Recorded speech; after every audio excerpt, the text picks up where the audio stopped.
Now let's take a taste trip through time. Well, the Fort Restaurant is a one-of-a-kind, truly Colorado experience. It's a flavor and cultural adventure acclaimed by chefs all over the world. This is serious stuff, including the late Julia Child. The Fort is a must-do. Well, today, Holly and Chef Ethan Torres demonstrate a delicious dish and talk about the long-awaited Fort Restaurant Cookbook. Holly, Chef Ethan, it's so fantastic to have you guys here on the show. Holly, the Fort has roots that run really deep in Colorado. And, you know, as a Colorado native, you really have to respect that. I respect that. Tell us about that.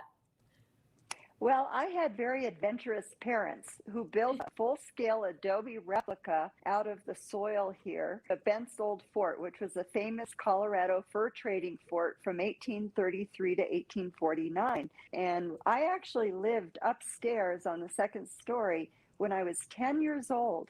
And we turned the lower level into a restaurant serving foods of what was inspired by what they ate at Bent's Fort.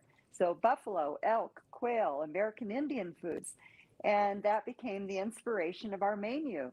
I have to ask too, why is it so important for you to continue to celebrate our history, especially through food here in Colorado?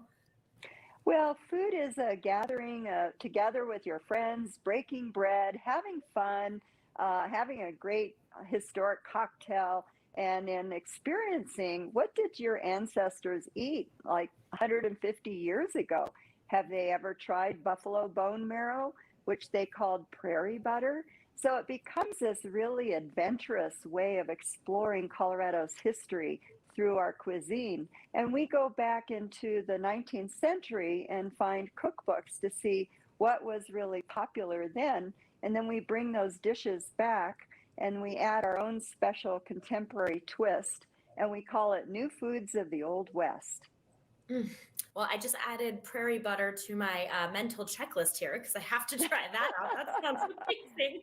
I want to talk to you about the new Fort cookbook that I see next to you there. What's it like? What can we find in the pages?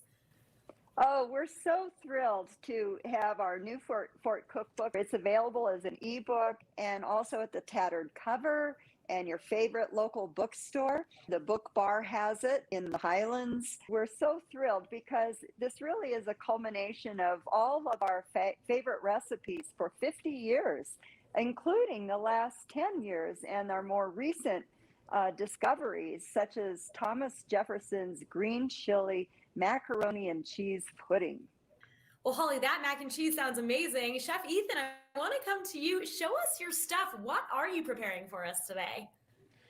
We are preparing this mac and cheese. We have some cheese sauce already prepared, and you can see all the ingredients over here. It basically starts with a roux, and we'll bring buttermilk and heavy cream to a boil. After that, you melt some Gruyere into it, and that's your basis for this cheese sauce. To that, you're going to add mac and cheese, noodles, and mix them really well. You want to make sure they're fully coated, some inside and out, all the noodles. Oh my goodness.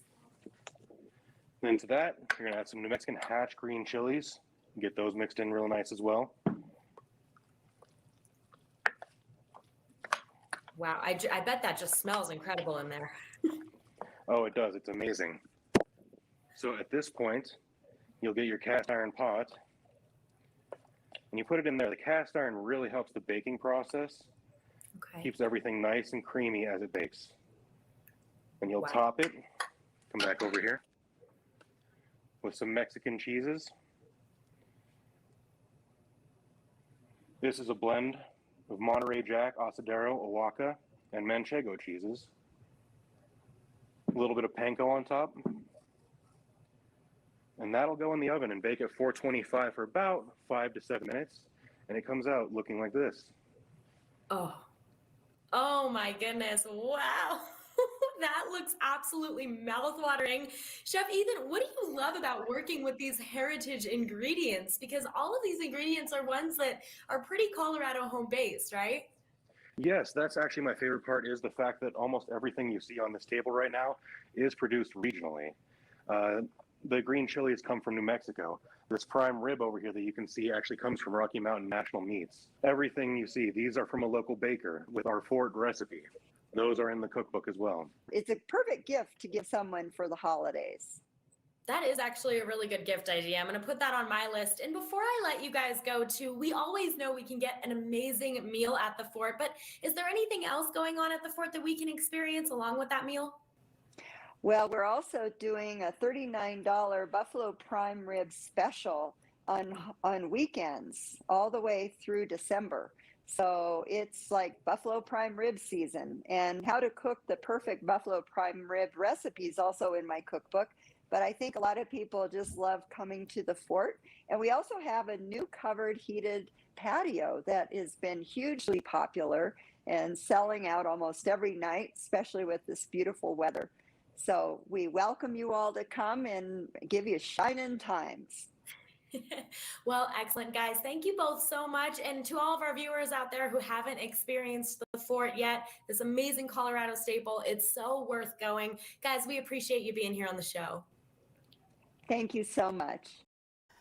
That mac and cheese, yeah. Pick up the new Fort Restaurant Cookbook online at thefort.com or wherever you buy books. And just a reminder, make those reservations in advance. And don't forget to ask about the $39 Buffalo Prime Rib weekends. Call it to book your table or go online, thefort.com. Today's segment was sponsored by the Fort Restaurant. We'll be right back with more.